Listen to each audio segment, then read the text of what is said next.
je me suis tournée et là j'ai entendu la voix d'un homme. Et il criait en anglais « Au nom puissant de Jésus ». Et il insistait tellement sur la puissance du nom de Jésus que j'en avais des frissons et je commençais à me recroqueviller et j'étais tout à fait consciente de ce qui se passait, c'était pas un rêve. Et là j'en tremble parce que au nom puissant de Jésus, il fallait en fait que ça rentre, que le nom de Jésus est puissant. C'est une puissance, mais il faut vraiment prendre conscience de ce mot-là. Et plus il le disait, plus je tremblais, je me recroquevillais et j'ai plus senti mon corps. Je sentais des frissons et je me sentais plus. Et j'ai dit, mon Dieu, on dirait que je vais sortir de mon corps, il va m'arriver un truc bizarre. Et j'ai dit, je crois que le Seigneur arrive.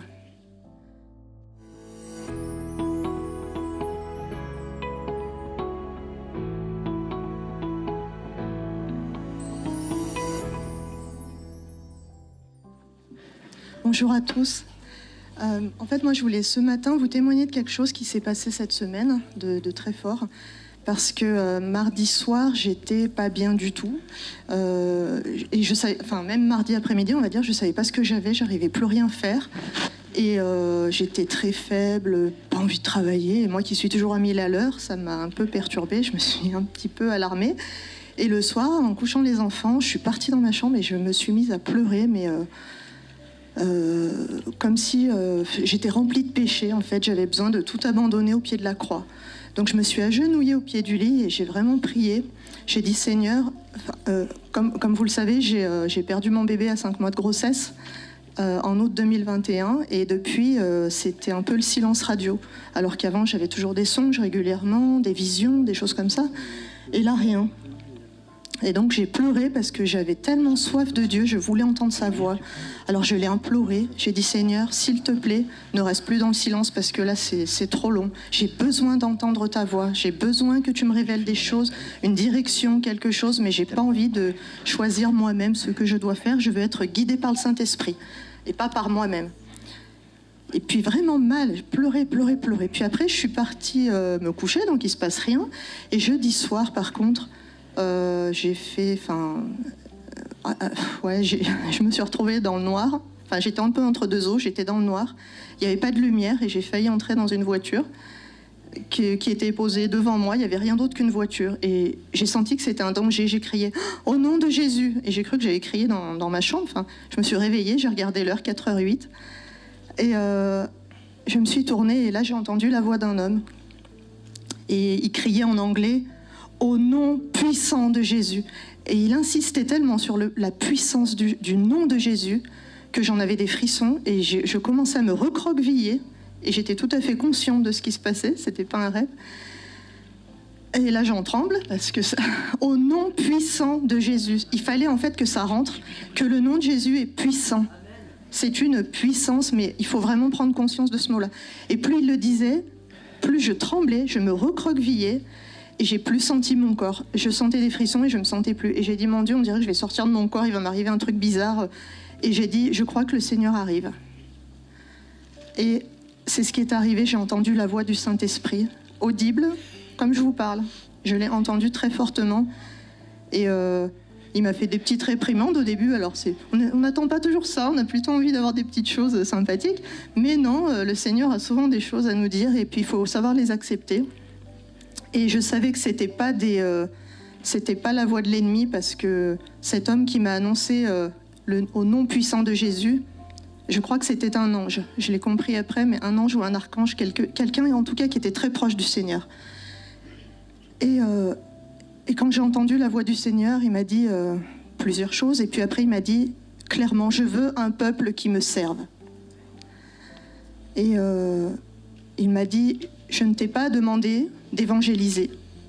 Et en fait, je lui ai dit, avant que je puisse lui dire, mais c'est bien quand même s'il y a des gens qui sont sauvés parce qu'on leur parle, etc. de toi, c'est ce qu'on a aussi appelé à faire. Mais avant que j'ai pu lui dire ça, il m'avait déjà répondu, il m'a dit, oui, c'est très bien de faire ça. Mais moi, ce que je veux, c'est un peuple qui me serve. Et il avait tellement ça à cœur, il l'a dit avec autorité, fermeté, mais avec beaucoup d'amour et de bienveillance. Et à la fin, il m'a dit cette phrase que j'oublierai jamais. Il m'a dit « N'oublie pas, ma chérie, que j'ai aussi ouvert les bras sur la croix pour toi. »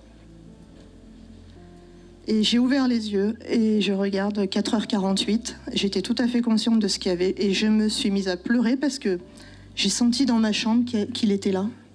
J'ai senti la présence du Saint-Esprit. J'ai pleuré parce qu'il y avait tellement d'amour. C'est surnaturel. C'est pas un amour qu'on peut voir sur cette terre. C'est complètement surnaturel. J'ai remercié le Seigneur parce que je l'ai tellement supplié pour qu'il se passe quelque chose. Pour entendre sa voix, j'ai dit, Seigneur, je ne veux pas que ça soit la dernière fois. Je veux encore que tu me parles, que tu me donnes une direction pour notre Église, pour moi, pour mon entourage, pour qui que ce soit, qui tu as envie de toucher, à qui tu as envie de parler. Je veux te servir. J'ai plus envie, comme dit notre pasteur, de venir le dimanche et faire sa BA, comme il dit. C'est le cas. Et en fait, je crois qu'il nous appelle vraiment à le mettre au centre de nos vies. Parce qu'on le met pas, on pense souvent à parler du Seigneur, on pense souvent à évangéliser, mais ce que j'ai vraiment ressenti ce soir-là, c'était vraiment qu'il fallait mettre le Seigneur au centre de nos vies, avant toute chose, s'examiner aussi à la lumière de la parole de Dieu, avant de pouvoir parler aux autres. Parce que, vous savez, moi, quand j'ai vu mes parents qui sont entrés dans la Cité de Lumière, ils ont été touchés par une chose, c'était l'amour que vous leur avez témoigné ce soir-là. Et je crois que quand on témoigne de l'amour aux gens, c'est le visage du Seigneur qu'on leur montre. C'est Jésus, on est baptisé, Jésus vit en nous. Et si on ne le montre pas suffisamment, alors on ne témoigne pas du Seigneur. Et ça attriste le Saint-Esprit. Je crois vraiment que ça l'attriste. Il veut plus, il veut qu'on aille encore plus loin, dans une autre dimension cette année. Il ne veut pas qu'on se contente de prier le dimanche matin, de prier, de louer, c'est très bien tout ça, mais je crois que le Seigneur nous invite à plus. C'est vraiment le mettre au centre de nos vies. Et moi, vous savez, ça fait 13 ans que je prie pour le salut de ma famille, et cette année, le salut est arrivé dans ma famille. Et ils vont témoigner le 5 février prochain, et je ne vais pas voler le témoignage, je les laisserai témoigner eux-mêmes, rendre gloire à Dieu. Et ce que j'ai appris, en tout cas, de ces dernières années, j'ai vécu énormément d'attaques dans mon corps, dans ma chair, dans tout, en fait, ma famille, tout. Je pense qu'il n'y a pas un domaine qui n'est pas passé. Et ce que je voulais vous dire, c'est que finalement, des fois, on peut se décourager quand on a beaucoup d'attaques. Quand on reçoit autant d'attaques, on peut se dire, entendre cette vilaine voix, vous savez de qui je parle, qui peut nous dire, mais tu vois, ça fait longtemps que tu pries, hein, mais il ne se passe rien. Ben moi, j'ai envie de vous dire ce matin que plus vous avez d'attaques, plus c'est parce que le diable a très peur que vous passiez de l'autre bord, vers l'autre bord. Pourquoi ? Parce que vers l'autre bord, il y a Jésus qui vous attend. Il vous tend la main, il vous attend. Et il sait qu'il y a de grandes bénédictions pour vous. Mais il ne veut pas. Alors il va faire des tempêtes, il va faire plein de choses pour vous empêcher d'arriver vers l'autre bord. Mais nous, qu'est-ce qu'on doit faire ? On doit regarder le passage où Jésus a été tenté dans le désert. Et qu'est-ce qui s'est passé ? Avec quoi il a répondu au diable ? Il n'a pas répondu avec des petites paroles toutes simples, il a répondu en s'appuyant sur la parole de Dieu. Et je crois que c'est ce qu'il faut qu'on fasse, parce que si cette vilaine voix te dit « ça fait longtemps que je prie pour la guérison d'un proche ou pour la mienne », eh ben, il ne faut pas rentrer dans son jeu, parce que la parole de Dieu nous dit « je suis l'Éternel qui te guérit ». Alors on s'appuie sur la parole de Dieu. T'as pas de travail, tu vas lire Philippiens 4,19. Et mon Dieu pourvoira à tous vos besoins, selon sa richesse, avec gloire en Jésus-Christ. Parce qu'il est Jéhovah Jireh. Il pourvoit. Et voilà, c'est ce qu'il a fait dans le désert, oui, c'est ce que je disais. Et si ta famille n'est pas sauvée, t'attends la conversion de ton mari, comme moi, de tes enfants, peut-être, de ta femme, ou qui d'autre. Le Seigneur nous dit, si tu crois, tu verras la gloire de Dieu. Et c'est tout ce que nous avons besoin de savoir. Si tu crois, tu verras la gloire de Dieu. Alors crois. Moi, je l'ai vu le 26 novembre dernier.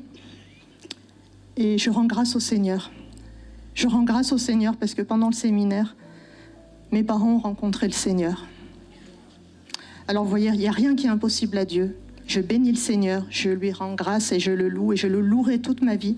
Mais je voudrais vraiment vous dire que le Seigneur veut un peuple qui le serve. Et j'ai vraiment ça à cœur parce qu'il me l'a dit tellement fort, avec tellement d'insistance, que s'il vous plaît, prenez cette parole comme quelque chose de réel. Il veut qu'on le serve. Amen. Amen. Soyez bénis.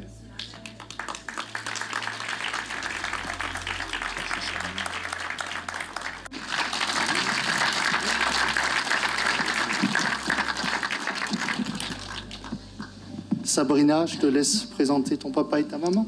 Ouais. Alors voilà donc mes parents, pour qui je prie depuis longtemps, et je rends grâce au Seigneur parce qu'aujourd'hui, il y a quelque chose d'exceptionnel, c'est le jour. Ma maman, Fadila, et mon papa, Abderrazak. Voilà.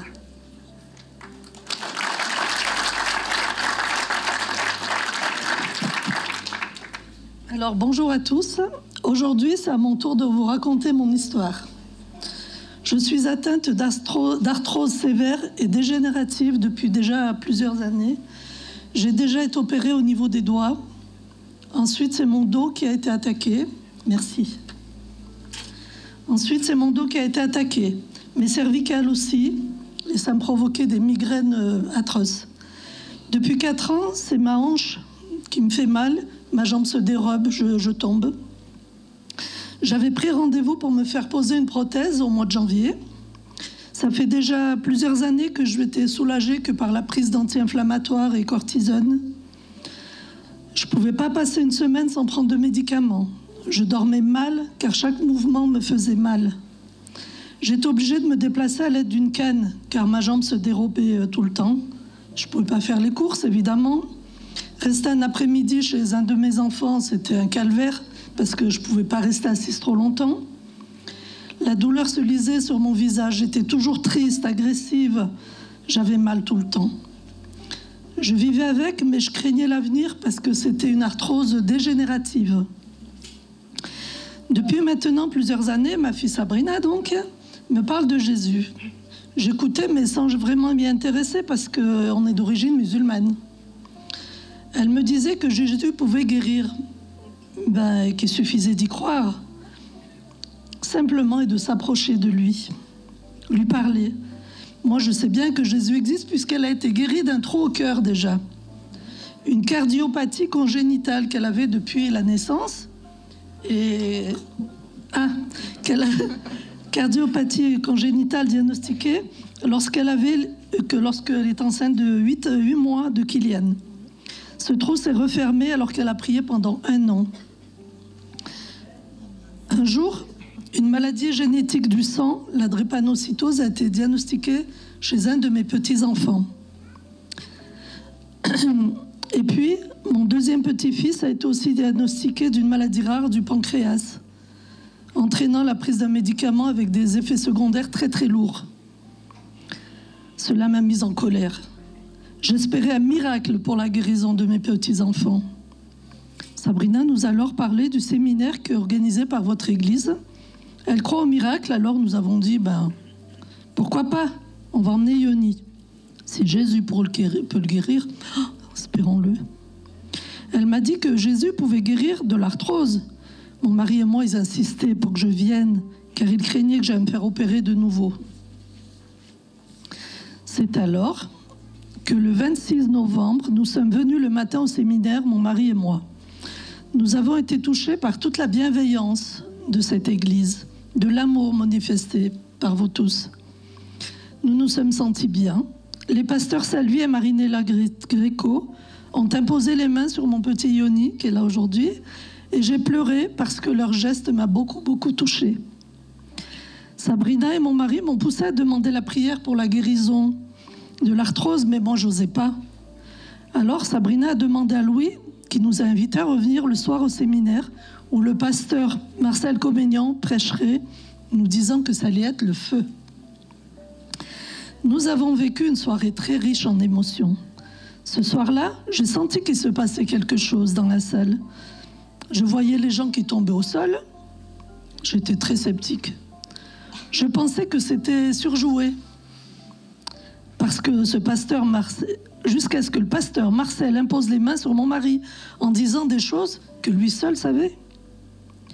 Personne dans la salle pouvait connaître son passé, l'avenir glorieux qui s'annonçait à lui, et que mon mari se retrouve par terre, à plat ventre, et qui pleurait en plus. J'aurais jamais cru voir ça un jour.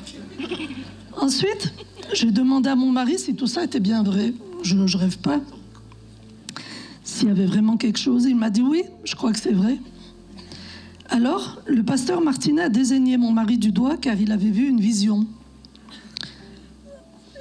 il lui a dit qu'à partir de ce jour, mon mari changerait sans s'en apercevoir et que ça entraînerait beaucoup de miracles dans notre famille. Mon mari, ma fille, ainsi que Marie-Hélène, m'ont poussé à demander la prière car j'avais peur de tomber, je ne voulais pas. Parce qu'une fois par terre, pour me relever, j'ai pensé qu'il s'était rien... voilà.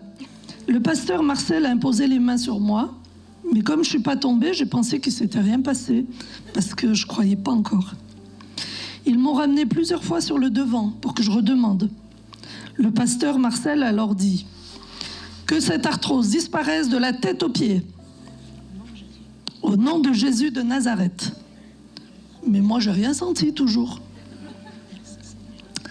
Alors Marie-Claire Buis a prié pour moi, mais elle a vu que je ne croyais pas. Elle a prié pour la disparition de l'arthrose et elle m'a dit que j'allais voir dans les jours à venir ce qui se passerait et que je sentirais plus de douleur et que je reviendrais témoigner à l'église. Nous sommes rentrés totalement bouleversés par cette soirée incroyable. Nous avons été touchés par votre accueil.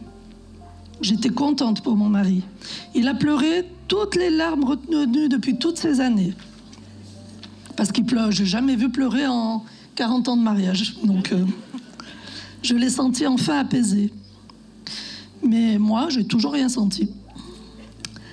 À mon réveil, le lendemain matin, comme à mon habitude, je pose délicatement le pied gauche au sol pour éviter de tituber, de tomber. Puis je me tiens aux parois, au mur, mais non, tout va bien, je sens rien. J'ai pris un Doliprane la veille, c'est peut-être ça. Les jours suivants, j'étais aux aguets. Je surveillais le moindre signe de douleur. Quelques jours après, Sabrina m'appelle et me dit « Maman, tu es guérie, je le sens à ta voix. » Je voulais pas le dire, mais c'est vrai. Ça faisait une semaine que j'avais plus aucune douleur, j'avais plus mal.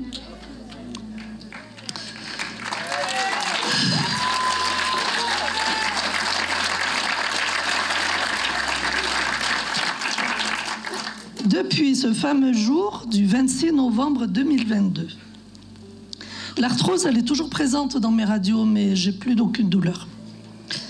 Le 22 décembre, j'avais rendez-vous avec le chirurgien de la clinique pour planifier mon rendez-vous pour la prothèse, pour mettre ma prothèse.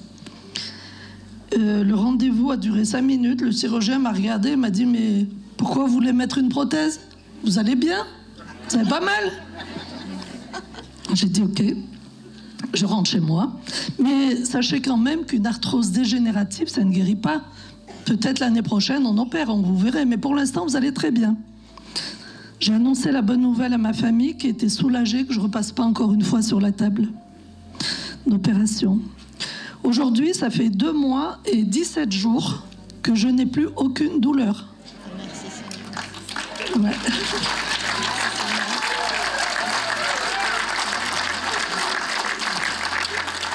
J'apprécie les moments passés avec ma famille, je ris, je me sens bien, j'ai rangé mes cannes, j'en avais 4. Une dans la voiture, une dans le garage, une dans la chambre, une à l'étage. J'avais tellement peur de tomber. Et aujourd'hui, je témoigne de ma guérison auprès de ma famille. J'en parle à tout le monde. Je revis après toutes ces années. Et oui, moi, la sceptique, je témoigne que ce samedi 26 novembre, j'ai été guérie de l'arthrose par Jésus-Christ au sein de votre église évangélique de Voiron.